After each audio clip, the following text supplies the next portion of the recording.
Hello everyone, welcome back to TechBlog 66. Today, we are stepping into a world that does not follow normal storytelling rules, a world shaped by memory, imagination, fear, beauty, and philosophy. In this vlog, I am reviewing Dreams, the 1990 film by the legendary Japanese filmmaker Akira Kurosawa. This is not just a movie. It is a personal visual diary from one of the greatest directors in cinema history. Released in 1990, Dreams arrived late in Kurosawa's career. By this time, he had already given the world masterpieces like Rashomon, Seven Samurai, Ikiru, and Ran. But Dreams feels different. It is quieter, more poetic, and deeply introspective.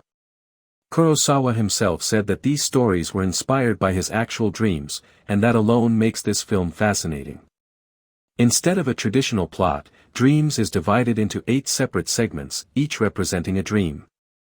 These dreams move from childhood innocence to adult anxiety, and finally to reflections on death, war, nature, and humanity's future. The same character, often portrayed as journeys through these dreamscapes, observing rather than controlling events. This structure makes the film feel like a spiritual journey rather than a narrative adventure. The first dream, Sunshine Through the Rain, introduces us to a young boy who secretly watches a fox wedding in the forest. According to folklore, witnessing such a sacred event brings punishment. This segment immediately sets the tone. Nature is alive, mystical, and powerful. The visuals are gentle yet unsettling, and Kurosawa reminds us that humans are outsiders in the natural world, not its masters. In the second dream, The Peach Orchard, the boy returns older, facing spirits of cut-down peach trees. This dream reflects environmental loss and childhood guilt. The imagery is stunning, filled with traditional costumes and theatrical movements. Without heavy dialogue, Kurosawa communicates sorrow, regret, and beauty. This is one of the film's strongest qualities. Emotions are shown, not explained. The third segment, The Blizzard, shifts into survival territory. A group of mountaineers struggles through a deadly snowstorm. Exhaustion and hallucination blur the line between life and death. Here, Kurosawa explores human endurance and the will to survive. The snow feels endless, cold, and oppressive, yet strangely hypnotic. It is a dream of fear, but also of resilience. Then comes one of the most disturbing sequences in the film, the tunnel. A military officer walks through a dark tunnel and encounters the ghosts of soldiers he once commanded.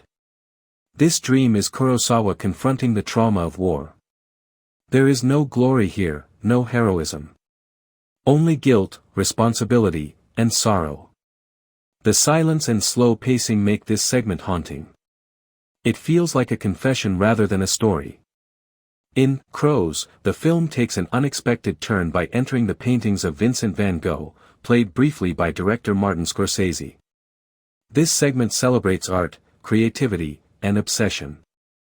The colors explode on screen, and Kurosawa's love for painting becomes clear. This dream suggests that art is a way to escape suffering, or perhaps a way to understand it more deeply. The sixth dream, Mount Fuji in Red, is a terrifying vision of nuclear disaster. Mount Fuji erupts, not with lava, but with radioactive clouds. People panic, scream, and realize there is nowhere to run. This segment is blunt and horrifying. Kurosawa criticizes humanity's arrogance and technological recklessness.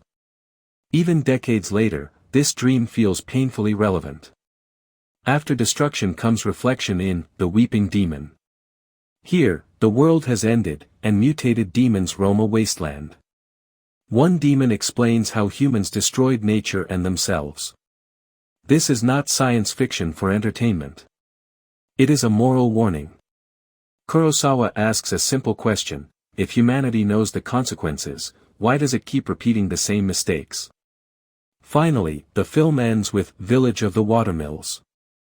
This is the calmest and most hopeful dream. A peaceful village lives in harmony with nature, without machines or pollution. Death is accepted, not feared. Life flows naturally, like water through a mill. This ending feels like Kurosawa's ideal world, a gentle suggestion rather than a demand. Visually, Dreams is breathtaking. Every frame feels like a painting. Kurosawa uses color with emotional precision, from soft pastels to violent reds. The practical effects and sets give the film a timeless quality. There is no rush, no flashy editing. The camera observes patiently, allowing the audience to absorb every detail.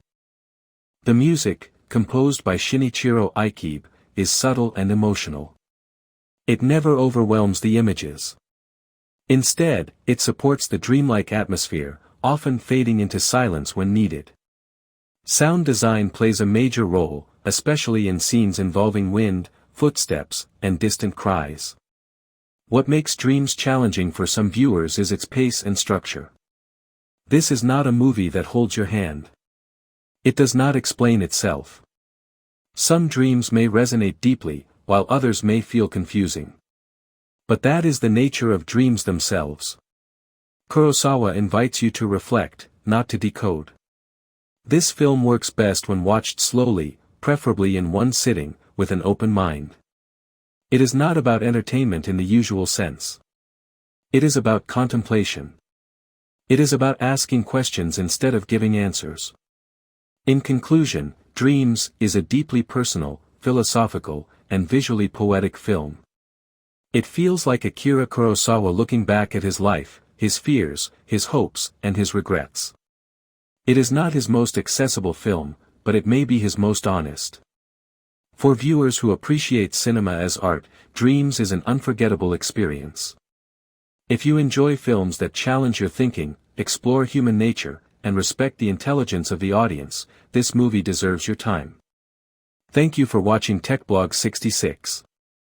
If you enjoyed this review, don't forget to like, share, and subscribe for more classic and meaningful cinema content.